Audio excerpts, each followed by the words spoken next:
Si Ken Luciano, nagmula sa BSL Filipino 3A at narito ang aking ideal teacher. Para sa unang katanungan, give a characteristic of an ideal teacher. Una, bihasa sa asignatura at nai-apply niya ang kanyang asignaturang itinuturo. Pangalawa, marunong kumonekta sa mga estudyante. At pangatlo, malawak ang pangunawa at ang pasensya siyempre. At pang-apat, marunong makinig sa mga estudyante. At ang panghuli o ang panglima, dapat responsable ang isang guro. Para sa pangalawang katanungan na ito at narating sa una, para sa lima, bihasa sa asignatura at nai-apply ang kanyang itinuturo.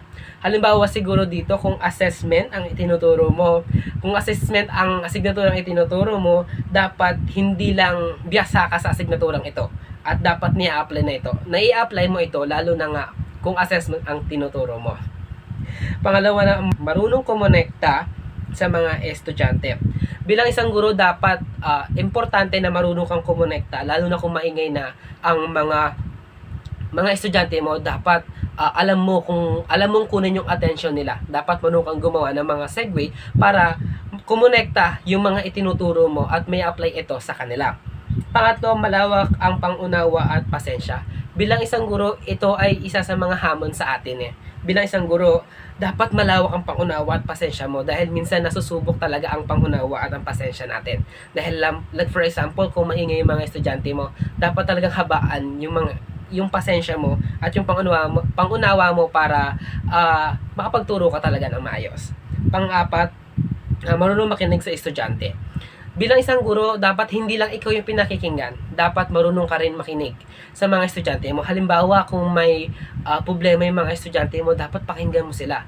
At halimbawa, kung nagtuturo ng mga estudyante mo, dapat alam mo o marunong kang makinig sa mga sinasabi nila, sa mga example nila. At panghuli, dapat responsable. Dito sa responsable, bilang isang guro, kaya nga rin halimbawa nagbigay ka ng mga quizzes at may mga konsiderasyon, dapat responsable ka, dapat pagbigyan mo yung mga estudyante mo. At para naman sa pangatlong katanungan, based on your current you, what are the aspects that need to develop in order to become your ideal teacher?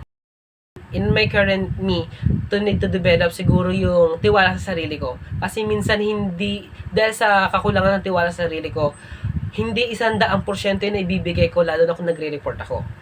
Kaya ito yung need kong i-develop. At pangalawa siguro is yung dedikasyon ko sa pag-aaral ko, dedikasyon ko sa pangarap ko. Minsan kasi nasusubok talaga ng panahon, nasusubok talaga ng mga sitwasyon, yung dedikasyon ko at yung pagmamahal ko sa pagtuturo. At iyon lamang po at maraming salamat.